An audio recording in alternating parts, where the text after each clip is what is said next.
Congressman Libiste, papatayin daw. Naku po, malupit yan. Lacson, sinungaling ka din daw. Nako. At Yussi Claire, umanda ka. Bakit? Nako, mamaya alamin natin yan. Panoorin natin. Exciting ho yan, ha? Exciting dahil si Yussi Claire, malamang sa malamang, baka magtago. Nako, patoy tayo dyan. Alamin natin yung kwento na yan maya-maya. Unya-unya, ha? O anyway, pag-usapan po natin itong issue na si Congressman Libiste daw ay yayariin at may plano sa kanya yung ilang mga nasa listahan, di umano ng Cabral files. At ayaw daw siyang pagsalitain dahil nga daw mabubuking ang lifestyle ng mga animal ng mga congressman, yung mga buwaki ng inang mga congressman at mga opisyal ni Marcos. Nako! Gago! Sino kaya yung balak yumari sa kanya? Hindi kaya yung nagpapakidnap? Naka! Sino yun? Gago! Aguy, aguy, aguy! O, ha? Papanoorin natin itong buong video at presko ni Libiste para mas maunawaan natin, ha? Kasi alam nyo, itong batan to, napakagandang halimbawa. Alam mo, maganda yung ginawa ni In fairness naman, maganda yung ginawa ni Kiko Barsaga. Sinimulan niya yung ganyang klaseng pagtatawag ng, alam mo yon, ng transparency, pagsisiwalat at pagtitrigger. Pero in other side, marami rin po ang hindi naniniwala sa kanya or may respeto sa kanya dahil nga po sa kanyang attitude na medyo parang Jensing style. 'Di ba? Medyo yung iba na seryosong tao parang ayaw maniwala sa kanya. Yung iba na ito we're talking about the general public, ha. Kasi tandaan ninyo, marami sa atin ang nasa politika, pero mas marami pa rin po ang nasa general public. Ibig sabihin, ito yung mga kababayan natin na gumigising, nagtatrabaho, at ang concern lang ay mabuhay ang kanilang pamilya at magtrabaho at makapag-ipon. Hindi ho sila masyadong updated sa politika. Yan ho yung general public. Minsan, ang nakikita lang po niyan, siyempre, sa social media at saka sa media, yung mga bashing, trolling, kung ano-ano pa, na minsan tuloy, di ba, alam naman po natin na marami ang nambash kay Barsaga. Ha? At dahil sa kanyang meow-meow, yung mga ganyan. So, hindi lahat po ng general public naniwala, napabilib. Pero maganda ho yung kanyang sinimulan. Di ba? Yung tapang niya, maganda ho. Yung kanyang puso ay maganda ho. Pero, ang mas maganda dito, ito yung paglutang ni Libiste. Si Libiste naman yung tipong seryoso, straight to the point, hindi rough. Alam mo, hindi siya balasubas bumanat. Hindi siya yung ganun na, alam mo, naintindihan niyo ibig sabihin, hindi ho siya yung barumbado lang na parang sigadon, yung ganung style. Hindi ho siya ganun. Pero, grabe ho yung mga revelasyon niya. Talagang aaray ka, ika nga. Minsan, mas tumutusok ko yung ganyan. Mas tumutusok ko yung ganyan seryoso, tapos i-reveal mo talaga yung mga nalalaman mo na katiwalian at the same time yung iyong panawagan na maging transparent. Di ba? Napakaganda nung kanyang simulain at napakaganda ng kanyang mga inire-reveal. At dahil nga po dyan, marami ho ang nayanig. At ang masasabi nating nayanig dyan ay yung mga nandun sa Cabral files. Naku po, patay tayo dyan. Gago! At dahil dyan, may mga nagbabanta daw sa kanyang buhay. Naku po. Ha?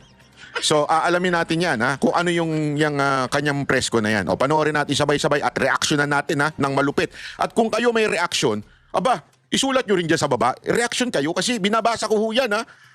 Katunayan, marami na po akong, hindi ko lang siyempre makomentan lahat kasi baka naman magtampo yung iba pag hindi natin nakomentan lahat. Kaya I would rather not comment. Pero I'm reading everything that you are saying, ha? Sir, the Senate has sent an invitation through the Office of the Speaker for you to attend the Blue Ribbon Committee. Ang nais kong sagutin dyan ay Yes or no? ang nais kong sagutin sana. Andali, relax ka lang. Yung media nagmamadali, yes or no? Sino ka? Nasa camera ka? Answer by yes or no, or you will be contempt. Easy. Gago! Easy lang, easy lang. Ay Sana Alam mo kaya gusto ko ito itong batang to. Sa totoo lang, sayang nga hindi ko siya na-meet nung nag-guest siya sa Vox Populi. Kasi tayo po ay nasa bakasyon na. Sana magkaroon tayo ng one-on-one interview dito sa bata na to.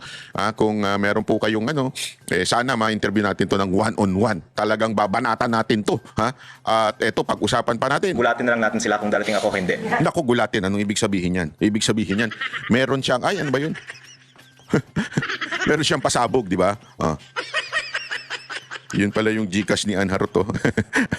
Kung gusto niyo daw magbigay kay Anharot. Gago. Hindi, yan yung nung panahon na Noche Buena ni Banat Bay. Di ba? Yung mga binibigyan natin ng Noche Buena. Babalik ko natin yan, isipin natin. Baka naman ang pwede nating ibalik. At si Anharot pa rin ang mag-ano ng bigayan is yung pa-Valentine ni Banat Bay. Para may pandate kayo. Pero, okay, dahil tinanong niyo ako, gusto ko talaga, basta papayagan ako, pupunta po ako. At ako po ay nakatanggap naman po ng imbitasyon. Oops, wait. Take note take note. Take note. Siya nakatanggap ng imbitasyon. Pero, bakit si Romualdez hindi ini-invite? Lacson, makinig ka ng mabuti. Yung pautot mo, yung dahilan mo, na keso sinasabi mo parliamentary courtesy kaya hindi ini-invite. Ano to? Bakit in-invite nyo si Libiste na isang congressman at si former Speaker Romualdez ay isa na lang ding congressman, ay bakit hindi mo imbitahan? Napapaghalataan tuloy ikaw? Gago! Hindi, di ba? Logic says, the conclusion should be, pareho silang congressman, si Libiste merong i-reveal, kaya mo inimbitahan? Si Romualdez inaakusahan? Bakit hindi mo imbitahan para mabigyan ng pagkakataong sumagot? Invitation lang naman Hindi naman pepuwersahin. Kung ayaw, that's what you call parliamentary courtesy. Kung ayaw, wala tayong magagawa. Kasi congressman siya, kayo senador, equal branch naman kayo. But the point here is dapat inimbitahan. Ngayon, si Libiste, kung ayaw niya pumunta, hindi siya pupunta. Pero inimbitahan, di ba? Pero buti na lang din, sabi niya, pupunta siya. Bulagaan talaga to. Yari, maiit bulaga si Soto dito. Yari tayo dyan. At ako po ay lubos na nagpapasalamat sa mga nananawagan para sa transparency sa paggamit ng pondo ng bayan, higit po sa lahat kay Senate President Pro Tempore Ping Lacson. Dahil yung mga ginagawa niya po talaga ay para sa bayan. Marami pong mga natatamaan sa mga Blue Ribbon Committee hearings na ito. Maraming may gustong Doon sa party na yon, Kong Libiste, I disagree. Hindi para sa bayan si Lacson. Tigil na natin yan. Para yan protektahan si Romualdez. hindi na matuloy ang mga Blue Ribbon Committee hearings na ito. At despite all of those who would want to keep the truth from the public, the fact na ipinagpapatuloy pa ni Senate President Pro Tempore Ping Lacson ang mga Blue Ribbon Committee hearings ay isang gandang patuloy. Bakit kaya siya naiiyak, no? Hindi, we have to to understand. Dito, may part dito na medyo pinupuri niya si Lacson. May part dito na kino-compliment niya. I don't think it's an accident kasi itong batang to, pag nagsasalita, nag-iisip. Ibig sabihin, hindi siya bumibitaw ng salita na hindi niya pinag-isipan. Maganda nga dito sa tao na ito, hindi to yung barbare. Talagang tinan nyo, nagpo-post-post siya, iniisip niya, tama ba itong wordings na gagamitin ko? Dito, napakalinaw na pinupuri niya si Lacson pagdating sa dediretso ng hearing. Ang tanong, ito kaya ay seryosong pag-acknowledge? O ito ay sinasite niya si Lacson na dapat mong ituloy kung talagang para sa bayan ka o hindi? Diba? Na seryoso ang ating gobyerno, lalong-lalo po ang Senado sa leadership po ni Senate President Pro Tempore Ping Lacson para lumabas ang katotohanan sa paggamit ng pondo ng bayan. Sir, can you please clarify kasi sinabi niya about po. Sir, can you please clarify kasi sinabi po ninyo basta kapayagan kayo you will go. Sino po ang dapat magbigay ng permiso po sa inyo? Okay. Ang usapan natin ay initially about the case that I filed on Yusek Claire Castro this morning. But I thank you for bringing up this topic because it is the real issue for public interest now. And I'm going to say some things now for the first time. Unang-una po, mula nung may nakuha kong mga files mula sa DPWH last year, marami ng mga nagsabi sa aking ina, and in some cases pati sa akin, na gagawan ako ng mga kaso kung ilalabas ko ang mga files na ito. At para sa sarili kong kapakanan, tumahimik na lang po ako. Pero not least because of exemplary role models like Senate President Pro Tempore Ping Lacson, tuloy po tayong nagsasalita at naglalabas ng impormasyon tungkol dito. Ngayon, ang alam ng publiko tungkol sa files sa DPWH at tungkol sa mga DPWH projects ay tip of the iceberg po lamang. The public only knows the tip of the iceberg in terms of the projects currently being investigated by the DPWH.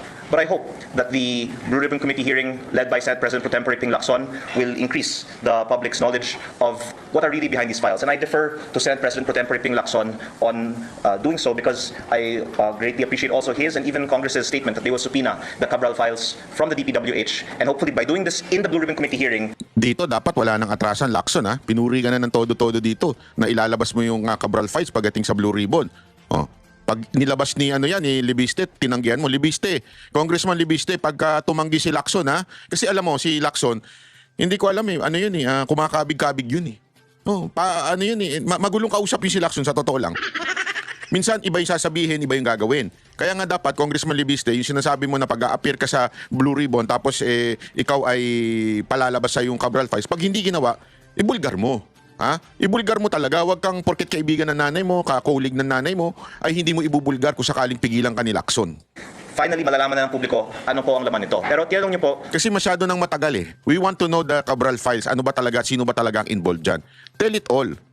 Sigurado kasi ako, pasensya ka na Congressman Libiste kung medyo duda ako. Sigurado kasi ako, napipigilan niya ni Lacson na ilabas. Sana wag ka magpapigil. At kung pinigilan man, sana sabihin mo sa publiko. Or else, para ka na rin kinain ng sistema. Pero ako naniniwalang hindi. Dahil based sa mga karakter mo, mukhang talagang paninindigan mo at tatayuan mo ito kahit anong mangyari. bakit ako maaring hindi makarating sa Blue Ribbon Committee hearing Yan. kahit na ako po ay nakatanggap na ng imbitasyon? Dahil marami nga pong nagsasabi na huwag kang magsalita at baka kung ano pang mangyari sa'yo. Kaya, So ayan, ito yung dahilan kung bakit siya umiiyak kanina. Kasi naniniwala siya sa sincerity ni Lacson, ako hindi. Pero may mga ayaw magpa-attend sa kanya at ang sabi nga, baka may mangyari sa'yo. So binabantaan po siya, nayayariin po siya. mga files na hawak ko ay nasa mga USB. At kung may mangyari man sa akin, lalabas ang buong files na hawak ko. Kaya makakaasa po ang publiko na malalaman nila ang katotohanan patungkol sa budget ng DPWH at sa mga proyekto ng DPWH kahit may mangyari sa akin. Oo. Pero kaya ko po sinabi, Kaya yung yayari sa kanya, kahit na anong mangyari, lalabas at lalabas. Ha? Lalabas at lalabas yan. So, wag nyo nang yariin siya kasi maaaring, kasi alam mo ganyan naman talaga di ba? Always remember, di ba? Yan yung inugali ng mga, kahit noong unang panahon pa lang, history tells us na maraming ganyang pagkakataon na yung pipigilan, yayariin, papatayin, lalo tuloy lumalabas. So pag niyari nyo ito si Congressman Libiste, naku po, baka yan na mag-trigger talaga. Di ba? Wag nyo nang gawin. Hayaan nyo na lumabas. na hindi ako sigurado na makakarating ako sa Blue Ribbon Committee hearing dahil kung babasehan ko po sa mga ipinarating na sa akin at sa aking ina, hindi ko po alam kung ano po ang mangyayari sa akin bago mag Blue Ribbon Committee hearing. Opo, sir, hindi naman po ibig sabihin na you need to seek permission from the House leadership or the Speaker. Hindi po. Basta ako po ay may imbitasyon. Basta ako po ay hindi patahimikin, nais ko pong dumalo sa Blue Ribbon Committee hearing. Sir, can you please clarify the information that you are still the Vice Chair of the Board of Solar Philippines? Ako po ay may-ari ng Solar Philippines. Kaya ang kumpanyang itinutukoy, una, yung Solar para sa Bayan, at pangalawa po, ang SP New Energy Corporation, hindi po ang Solar Philippines. Ang Solar Philippines Power Project Holdings Inc., ang holding company ng mga shares ko sa mga ibang kumpanya, kabilang ang minority interest ko sa SP New Energy Corporation. Ako po ay walang management involvement sa SP New Energy Corporation at I believe may komunikasyon ang SP New Energy Corporation sa DOE. Ako po ay hindi nakakatanggap ng mga komunikasyon na ito. So hindi po kayo involved dun sa... So malinaw yan, yan yung kasi sinasabi ng sekretary na natatanggap nito. Wala ho siyang involvement. Pagka ikaw ay nasa stocks lang at yung sinasabing franchise, ibang ano yon, ibang kumpanya yon. Yan yung inirereklamo niya kasi dinidikit dun sa solar. Sinasabi niya hindi yon, ibang kumpanya yon. day-to-day operations ng Solar Philippines. Opo, pero by the way, ako po ay may SALN. Nakalagay po ang shareholdings ko. At ang SP New Energy Corporation din naman po ay publicly listed company sa Philippine Stock Exchange.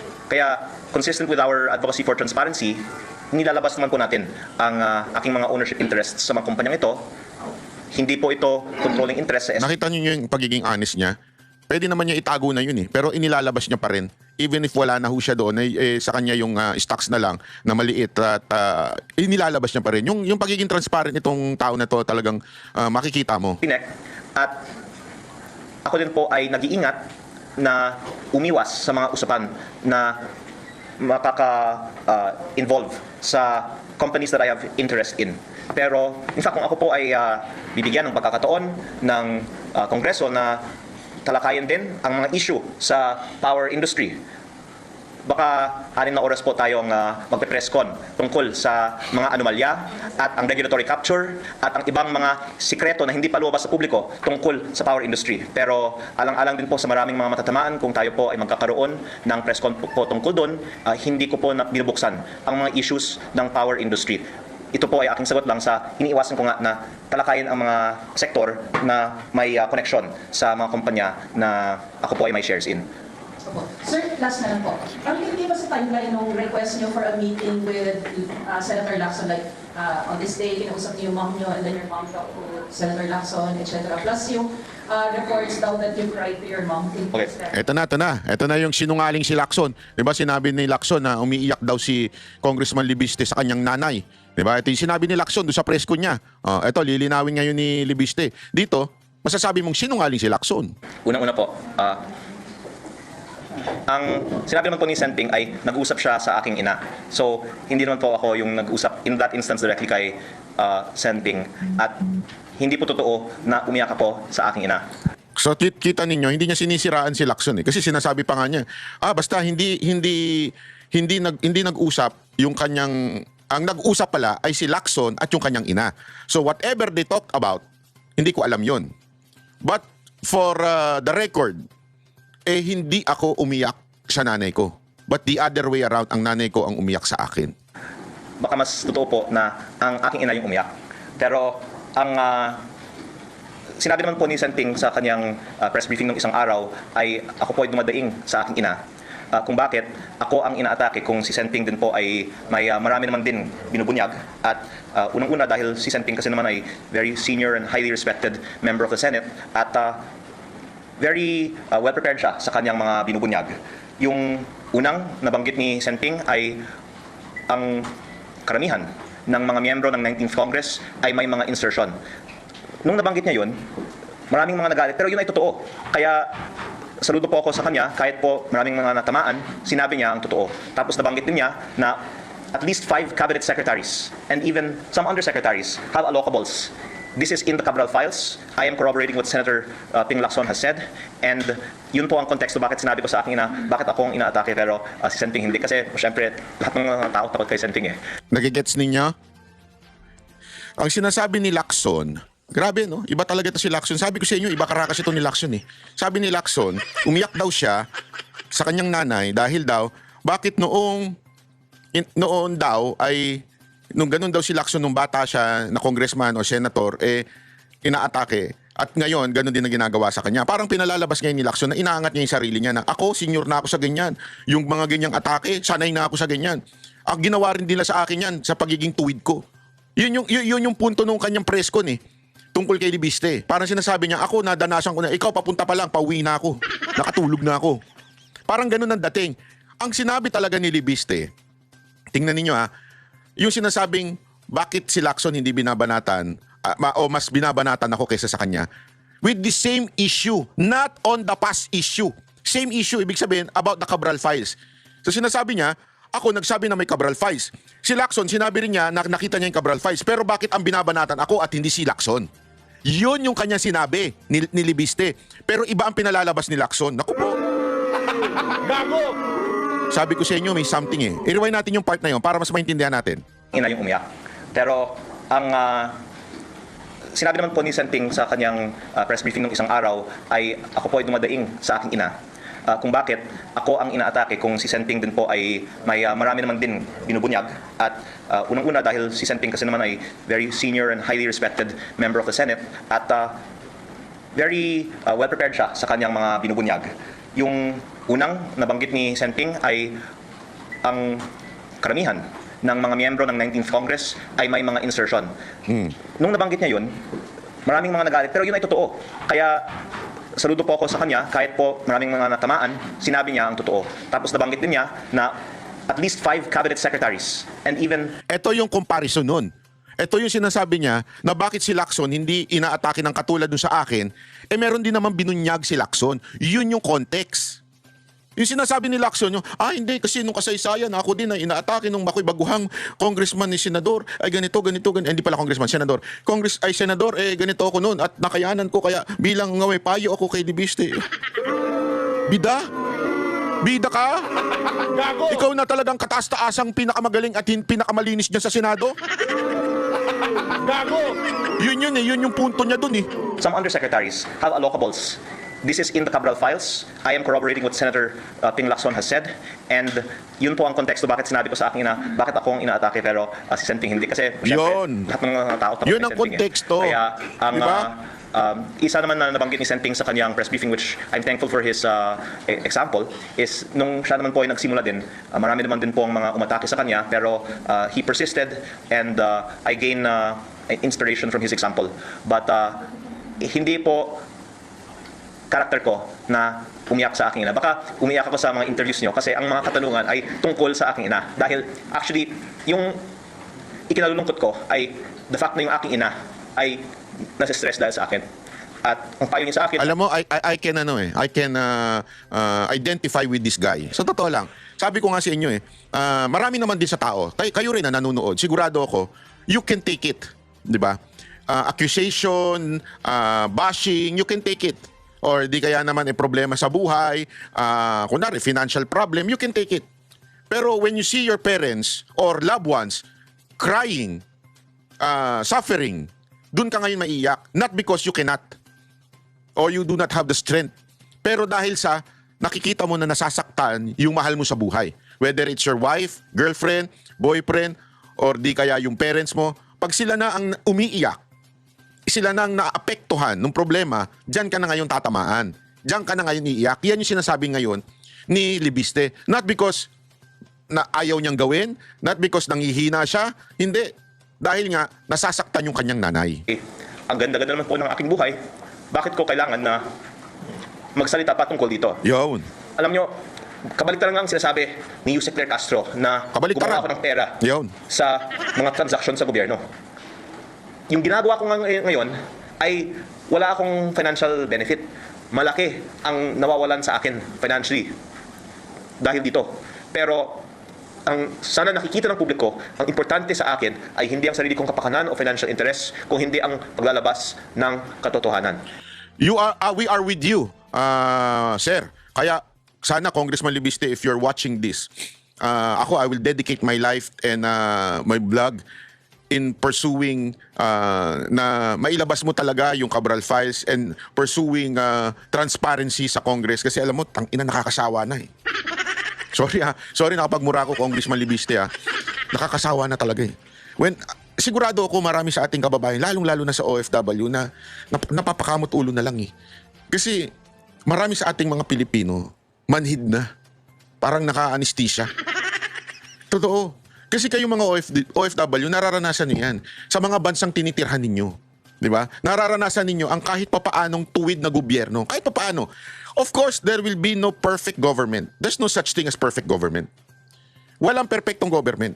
Pero sa atin, sad-sad. Malala. Talagang ang normal, magnakaw ka. Ang normal, kumita ka pagka government official ka. Hindi normal yung maging tuwid ka at maging katulad ka ni Libiste. Kaya nga ngayon, pinupuna siya eh. At ito nakakainis kayo, mga putang inang media kayo dyan. Na puki ng ina ninyong mga media. Ha? Sumasama pa kayo dun sa mga puki ng inang mga pinklawan at mga makakaliwang terorista para usigin yung ganito dahil iisipin nyo, Duterte siya. Tarantado kayo mga puki ng ina ninyo.